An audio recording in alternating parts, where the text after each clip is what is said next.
नमस्कार, आप देख रहे हैं बीपी लाइव। आज हम अपनी भारतीय पार्टी के राष्ट्रीय अध्यक्ष अमित कुमार शर्मा जी के पास हैं। चर्चा करेंगे पार्टी की बनने के उद्देश्य। पार्टी जो बनी है वो किस उद्देश्य से बनी है, इनके उद्देश्य क्या हैं। तो अध्यक्ष जी, सबसे पहले तो पार्टी हमारे बीपी लाइव में आपका बहुत बहुत स्वागत है। जी भैया, मैं आपके चैनल को बहुत बहुत धन्यवाद देता हूँ। साथ विनय जी, आपको बहुत बहुत धन्यवाद देता हूँ कि आपने हमें शो अवसर दिया। हमारा उद्देश्य रहा कि पार्टी लाने का कि हमारे यहाँ नौजवान जो हैं CSC BLE हुआ करता है, जिन्हें ग्राम विकास उद्यमी भी बोलते हैं, ग्राम विकास उद्यमी भी बोलते हैं, कुछ उद्यमी के नाम से जाना जाता है, छोटे व्यापारी भी बोलते हैं, मध्यम व्यापारी भी बोलते हैं। तो ऐसे करीबन हम लोगों की संख्या, ऐसा समूह था जिनकी संख्या 6 लाख से ऊपर थी।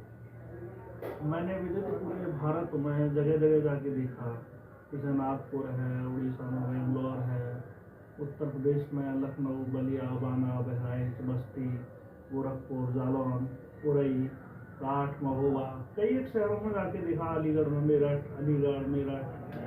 और आपका सहारनपुर, बरेली, बदायूं, कई एक जगह मैंने जाके देखा। इन लोगों की स्थितियों में बड़ी बदतर से हुई।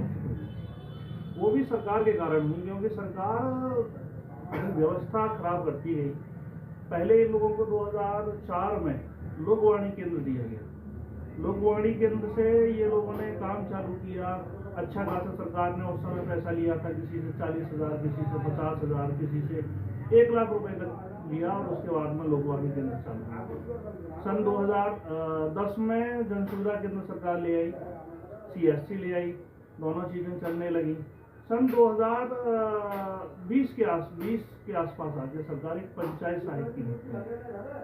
सरकार ने पूरे BLE समूह का 6 लाख लोगों का रोजगार बेरोजगार में बदल दिया उन लोगों को, क्योंकि एक गांव में किसी गांव की आबादी ही 1500 की है, तो वहाँ रोजगारी केवल 500 रुपये पर मंथ होता था।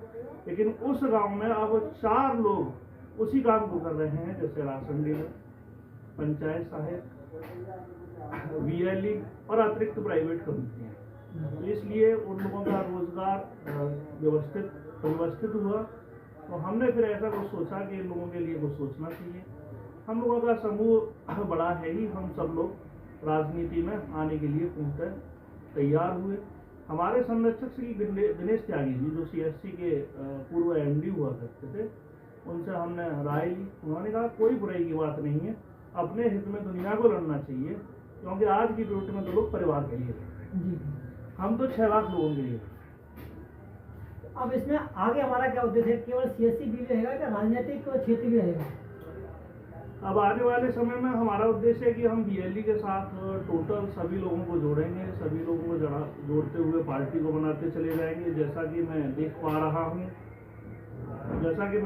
हूँ, मुझे मालूम है कई एक लोगों के मैंने संगठनों को देखा, शिक्षा मित्र, जिनको पहले अध्यापक बना दिया और उसके बाद में लाके फिर उसी स्तर पर ला दिया। एक व्यक्ति का खर्चा बढ़ जाता है, फिर उसको खर्चा घटाने में बड़ा दर्द होता है।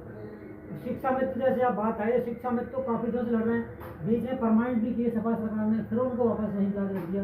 तो क्या इनके साथ क्या लड़ाई लड़ेंगे? सपा सरकार की गलती थी न कि शिक्षा मित्रों की। सपा सरकार को पहले उनको B.Ed करा लेना चाहिए था, तब उनको परमानेंट करते। लेकिन सपा सरकार ने अपना वोट लेने के लिए उनको परमानेंट कर दिया।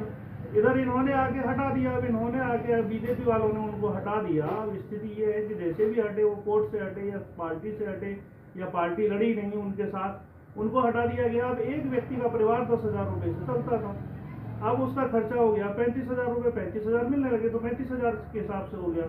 अब उसको दोबारा रिटर्न करके 10,000 रुपये कर दिया गया। अब उसका बच्चा किसी कॉन्वेंट स्कूल में पढ़ने लगा, अब वो वापस उस बच्चे को कैसे दोबारा दूसरे स्कूल में लाएगा, कैसे व्यवस्थित करेगा? ऐसे मैंने सुना है कि कई एक लोगों ने अपनी फांसी तक दी है, आत्महत्या तक की है। ऐसा शिक्षा मित्रों के साथ हुआ है। यही सेम स्थिति आशा और आंगनवाड़ी बहनों के साथ है। मैंने देखा है कि आशा आंगनवाड़ी बहनों को नाम मात्र एक वेतन मिलता है, छोटा सा, किसी को 4,000, किसी को 4,500, किसी को 5,000, और हो सकता है किसी को 2,000 भी मिलता है। लेकिन उनकी स्थिति भी ये है, मैं अगर आशा की बात करूं तो बेचारी दिन में भी काम करती हैं, और अगर किसी को रात में भी कोई परेशानी होती है तो रात में भी काम करती हैं। और आशा भी इसी तरीके, आंगनबाड़ी भी सेम इसी तरीके से। मैंने देखा है कि जब कोरोना का समय चल रहा था, दुनिया अपने घर में बचाव की तरफ देख रही थी, तब सरकार उनसे सर्वे करा रही थी, सरकार उनसे जनता के हित करा रही थी। सरकार ने कभी नहीं सोचा कि उनको इतना मानदेय तो दिया जाए जिससे वो अपने परिवार का पालन पोषण कर सकें। तो राजनीतिक क्षेत्र भी हमारा रहेगा, पूरा राजनीतिक क्षेत्र रहेगा, और हमारी पार्टी के कुछ मुख्य उद्देश्य बिंदु रहेंगे। पहला, हम बीएलई, आंगनवाड़ी, आशा, इनकी लड़ाई सर्वप्रथम लड़ेंगे। बीएलई को हम सर्वप्रथम रखेंगे। ऐसा नहीं है कि पंचायत सहायकों से हम बेरोजगार हुए तो पंचायत सहायकों को हम अलग मानते हैं। सरकार पंचायत सहायकों को लाई बेस्ट ऑफ। पंचायत सहायकों को भी 6,000 रुपये दिए जाते हैं। मैंने कुछ बच्चों को देखा है, मेरी बात हुई है बैठ के, 6,000 रुपये में उनकी पत्नी का और उनका अपना खाने की व्यवस्था नहीं चल पाती, इतना पैसा सरकार बीच में हुए थे पंचायत सहायक की भर्ती हुई, लेकिन आज की डेट में कहीं भी जाएंगे आप तो पंचायत सहायक तो काम ही नहीं करना था उनको। अब इसके लिए क्या कहेंगे आप? देखिए, पंचायत सहायक को काम नहीं करना आता, ये मानक सरकार ने रखे थे कि उनको इंटर पास लिया, वो कैसे नहीं कर पा रहे, सरकार उनको ट्रेनिंग नहीं करा पा रही थी, ये सरकार का अपना मसला है।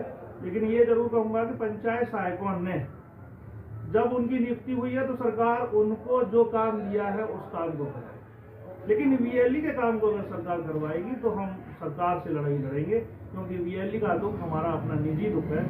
उससे ज़्यादा बीएलई के बारे में मैं कुछ नहीं कहूँगा, क्योंकि बीएलई ने ही इस देश में डिजिटल क्रांति को सबसे ज़्यादा बढ़ावा दिया। क्योंकि डिजिटल क्रांति अगर कोई लाया है भारत में तो वो बीएलई लाया है।